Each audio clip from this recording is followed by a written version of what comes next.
Bacaan Alkitab kita pada sore hari ini terambil dalam Injil Lukas pasal 8 ayat 26 hingga ayatnya yang ke-29. Injil Lukas pasal 8 ayat 26 hingga ayatnya yang ke-29. Demikianlah firman Tuhan. Yang dikatakan berbahagia ialah kita yang tidak saja mendengar tapi mau melakukan di dalam kehidupan hari lepas hari. Shalom.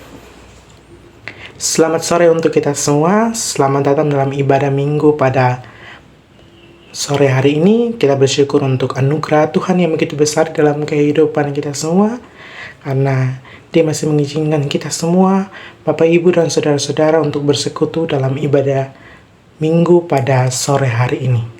Sebelum kita masuk dalam renungan firman Tuhan kita pada sore hari ini, izinkan saya untuk memperkenalkan diri. Perkenalkan, nama saya Yapi Valiana Tosi, mahasiswa Fakultas Teologi Universitas Kristen Satya Wacana. Saya mengucapkan terima kasih kepada jemaat setempat, pendeta, dan seluruh majelis untuk kesempatannya yang diberikan kepada saya untuk melakukan praktik khotbah pada kebaktian saat ini, untuk memenuhi tugas dan perkuliahan saya dalam mata kuliah Homiletika 2. Bapak, Ibu, saudara-saudara yang dikasihi oleh Tuhan kita Yesus Kristus, tema pada ibadah minggu sore hari ini ialah ceritakanlah yang diperbuat Allah. Bapak, Ibu, saudara-saudara yang terkasih dalam Tuhan kita Yesus Kristus, di dalam kehidupan kita sebagai orang Kristen, apa dan bagaimana perbuatan Tuhan di dalam kehidupan kita atau yang sudah pernah kita alami di dalam kehidupan kita. Tentu kita sebagai manusia atau orang yang percaya kepadanya sudah dan selalu merasakan perbuatan Tuhan di dalam kehidupan kita. Bahkan untuk menceritakan perbuatan Tuhan di dalam kehidupan kita tentu tidak akan ada habisnya. Yang menjadi pertanyaan bagi kita ialah, di manakah posisi kita untuk merespon perbuatan Tuhan yang ada di dalam kehidupan kita? Pasti setiap kita yang hadir pada saat ini memiliki kedudukan yang sama maupun berbeda dalam merespon perbuatan Tuhan di dalam kehidupan kita ini. Contoh yang paling sederhana di dalam kehidupan kita boleh bayangkan sebuah taman yang tampak kering dan layu di musim dingin. Tanaman-tanaman yang tampak mati, tanahnya keras serta dingin.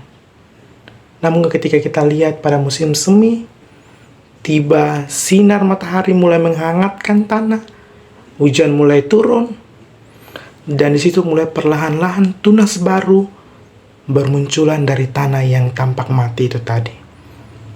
Bunga-bunga mulai mekar, dan taman yang dulu suram kini dipenuhi dengan keindahan yang begitu luar biasa. Di dalam kehidupan kita sebagai umat Kristen, perbuatan Tuhan sering sekali mirip dengan perubahan musim yang ada dalam kehidupan kita. Ketika kita mengalami masa-masa sulit seperti kehilangan, kesedihan, ataupun tantangan, kita mungkin merasa seolah-olah hidup ini layu dan tanpa harapan. Namun kita perlu tahu bahwa Tuhan selalu hadir, memberikan cahaya dan kasih-Nya seperti matahari yang memberikan kehidupan pada tanaman di taman. Merespon perbuatan Tuhan berarti kita harus membuka hati kita untuk menerima kasih dan penghiburan-Nya yang begitu luar biasa di dalam kehidupan kita. Seperti bunga yang mekar di musim semi, kita juga dipanggil untuk bangkit dari keadaan yang sulit di dalam kehidupan kita. Kita dapat merespon dengan bersyukur atas berkat-berkat yang telah Tuhan berikan kepada kita. Kekuatan, dengan berbagai kasih kepada orang lain yang ada di sekitar kita yang mengalami kesulitan. Ketika kita sudah merespon dengan iman dan pengharapan, kita mendapatkan pemulihan di dalam hidup kita. Dan bahkan kita menjadi saksi bagi orang orang-orang yang ada di sekitar kita. Seperti taman yang mekar kembali, hidup kita akan dapat menjadi sumber inspirasi dan harapan bagi orang yang ada di sekitar kita. Bapak, Ibu, Saudara-saudara yang diberkati oleh Tuhan kita Yesus Kristus. Namun dalam realitas kehidupan kita sebagai orang-orang percaya, seringkali kita merespon perbuatan Tuhan di dalam kehidupan kita dengan sikap yang pasif, masa bodoh, dan bahkan kita biasa-biasa saja di dalam kehidupan kita. Bahkan ketika kita sering mengeluh kepada Tuhan tentang segala permasalahan yang kita alami, kita hadapi, kita merasa seolah-olah Tuhan tidak pernah bekerja di dalam kehidupan kita. Rasa ketidaksabaran yang kita miliki seringkali membuat kita terjerumus dalam hal-hal keinstanan dalam kehidupan kita. Oleh karena itu, yang menjadi pertanyaan untuk kita renungkan bersama ialah, sudah di posisi manakah saya, Bapak, Ibu, dan saudara-saudara sekalian? Apakah kita masih terjebak dalam hal-hal tersebut? Ataukah kita sudah melangkah lebih maju ke depan untuk menceritakan kebaikan Tuhan di dalam kehidupan kita? Hal-hal seperti ini juga pernah dirasakan oleh bangsa Israel. Di dalam Yesaya 65 ayat 1 hingga ayat yang ke-9, di mana ketika bangsa Israel berada dalam situasi setelah pembuangan, mereka merindukan kembali kota kelahiran mereka. Kota-kota mereka telah menjadi padang gurun. Yerusalem menjadi sunyi senyap. Bait Allah menjadi umpan api. Dan semua hal indah yang mereka miliki pada saat itu menjadi runtuhan. Banyak keluhan yang mereka sampaikan kepada Tuhan dalam situasi yang mereka alami. Penyampaian mereka kepada Tuhan bukan berarti Tuhan diam dan tidak peduli kepada mereka. Tapi respon sikap bangsa Israel itu sendiri yang tidak peduli dan sering menyakiti hati Tuhan. Mereka menyembah ilah-ilah lain. Tetapi kita percaya bahwa cinta Tuhan yang begitu luar biasa tetap ada di dalam kehidupan mereka. Ia tetap menyelamatkan mereka walaupun mereka sering menyakiti mereka.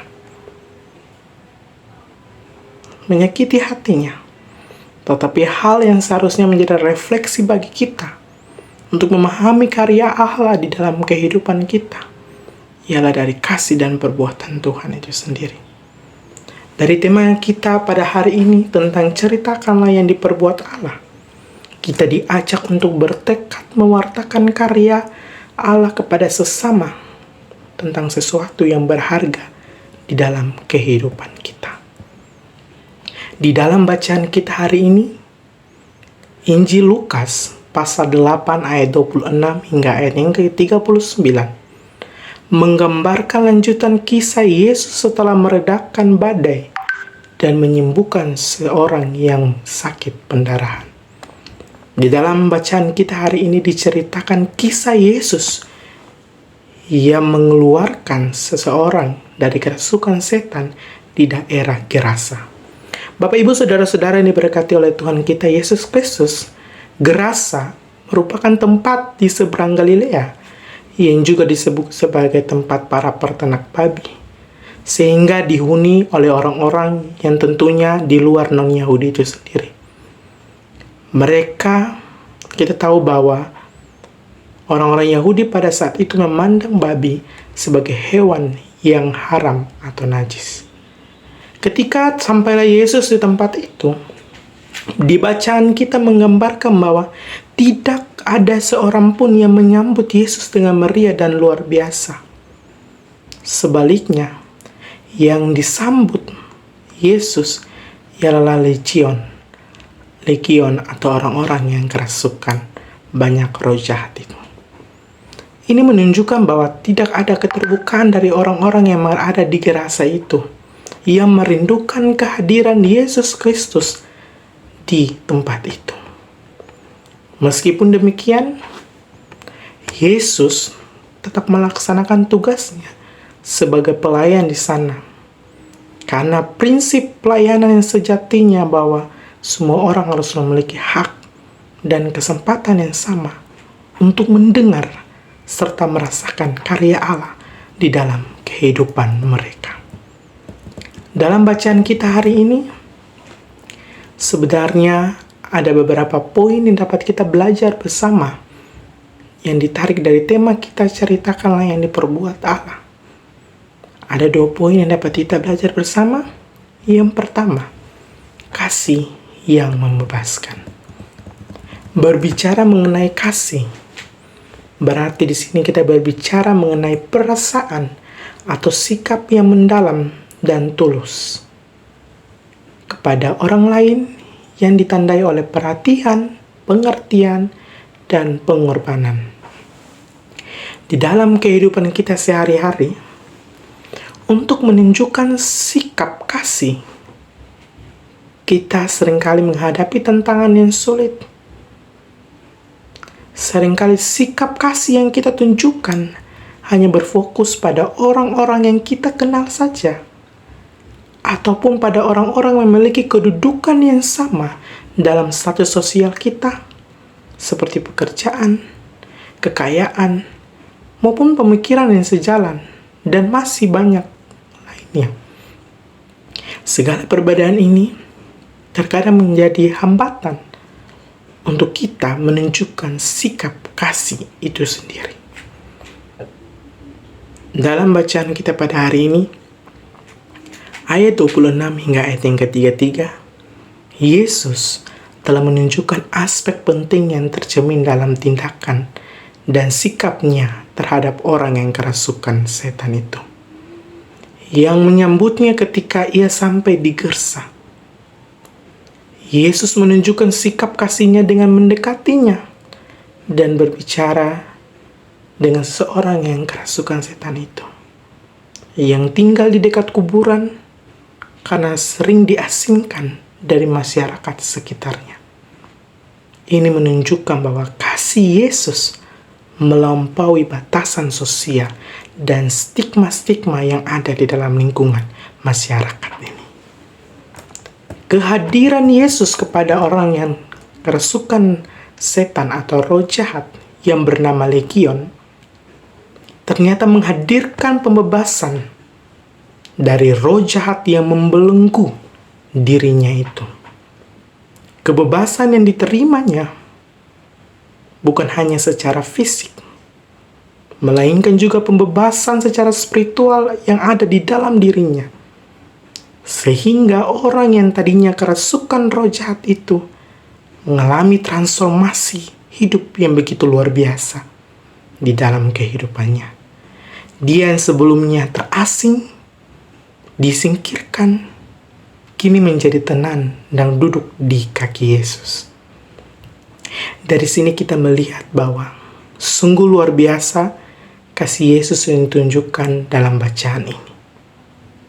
Yang menjadi pertanyaan bagi kita adalah, apakah kita sudah menerapkan kasih, ataukah kita masih terbelenggu oleh ketakutan dan pembatasan karena perbedaan yang ada di antara kita? Mari kita merenungkan dan refleksikan.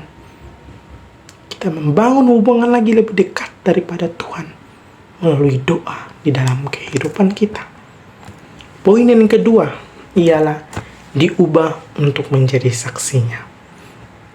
Menjadi saksi atas kebaikan Tuhan di dalam kehidupan kita sebagai orang-orang percaya di tengah dunia yang tidak selalu sejalan dengan firman atau kebenaran firman Tuhan itu, tentu akan menjadi kesulitan bagi kita. Kita akan menerima penolakan, pengkhianatan, dan bahkan pengasingan di tengah masyarakat karena dianggap sebagai orang yang sangat sok suci, berlebihan, dan sok kudus. Hal tersebut merupakan sesuatu yang wajar, yang tentu pasti kita akan rasakan sebagai pengikut Kristus dalam kehidupan kita. Namun, yang saya ingin katakan, jangan biarkan hal ini menjadi penghambat bagi kita, orang-orang yang percaya kepadanya, untuk memberitakan kebenaran firman Tuhan itu sendiri. Perlu diingat bahwa Yesus Kristus sudah terlebih dulu merasakan hal-hal yang demikian. Jadi pertanyaan bagi kita ialah, apa yang perlu kita takutkan lagi? Ia berada bersama-sama dengan kita. Ia akan membimbing kita dan menolong kita. Jadi tidak perlu ada hal yang perlu kita takutkan lagi dalam kehidupan kita. Dalam bacaan kita hari ini juga digambarkan kepada kita tentang hal yang demikian. Yesus ketika selesai mengusir atau memindahkan roh jahat yang ada dalam orang itu kepada sekumpulan babi yang kemudian terjun ke danau. Hal ini membuat respon masyarakat pada saat itu sangat terkejut, dan mereka memberitahukan hal itu kepada semua orang, semua masyarakat di dalam tempat kota Geser itu, bahwa seseorang yang kerasukan roh jahat telah diselamatkan, telah disembuhkan oleh Yesus. Mendengar hal itu, seluruh penduduk Gerasa gelisah dan resah, dan menyuruh Yesus untuk meninggalkan mereka, karena mereka ketakutan jika Yesus terus berlama-lama di tempat itu, yang dapat memberikan bahaya kepada mereka, dan peternakan bagi mereka tentu akan habis. Yesus pun meninggalkan tempat itu tanpa perdebatan yang panjang di dalamnya. Lalu yang menjadi pertanyaan, bagaimana dengan orang yang diselamatkan dari kerasukan roh jahat itu?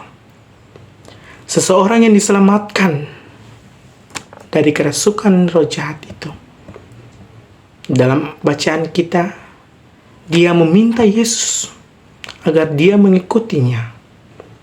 Namun Yesus menyuruh dia untuk pulang dan menceritakan segala sesuatu yang telah ia lakukan, yang telah Allah lakukan kepadanya.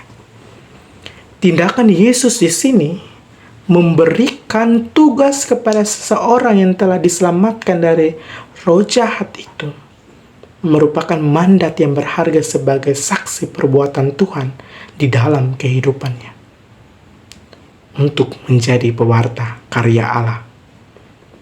Meskipun ia bukan orang Yahudi, tetapi Yesus memberikan kesempatan kepadanya untuk menjadi saksi Kristus di dalam kehidupannya yang penuh dengan penolakan di dalam tempat tinggalnya itu sendiri. Hal ini juga menjadi pembelajaran bagi kita orang-orang percaya di dunia ini, yang telah merasakan kasih Tuhan yang bahkan mengubah kehidupan kita untuk menjadi lebih baik. Kita diajak untuk menjadi saksi atas kebaikan Tuhan di dalam kehidupan ini. Tuhan membutuhkan dan memerlukan kesiapan hati kita, diri, dan hidup kita. Dan kita diajak untuk menjadi pribadi yang siap untuk menceritakan perbuatan Tuhan di dalam kehidupan kita di tengah dunia ini. Oleh karena itu, Bapak Ibu Saudara-saudara yang diberkati oleh Tuhan kita Yesus Kristus, sebagai pribadi yang telah mendengar karyanya, yang telah dipulihkan relasinya dengan Tuhan, dan mendapatkan jaminan keselamatan dalam kehidupan kita, mestinya kita siap untuk membayarnya dengan sikap dalam kehidupan kita, dengan menghancurkan batasan-batasan yang menjadi halangan kita untuk mewartakan karya Allah kepada sesama dan di dalam dunia ini. Mari kita berkomitmen untuk menjadi saksinya yang setia, yang menyebarkan kasih dan kebaikannya dimanapun kita berada. Tuhan memberkati kita dan memampukan kita semua untuk melaksanakan tugas dan panggilan Tuhan di dalam kehidupan kita. Amin.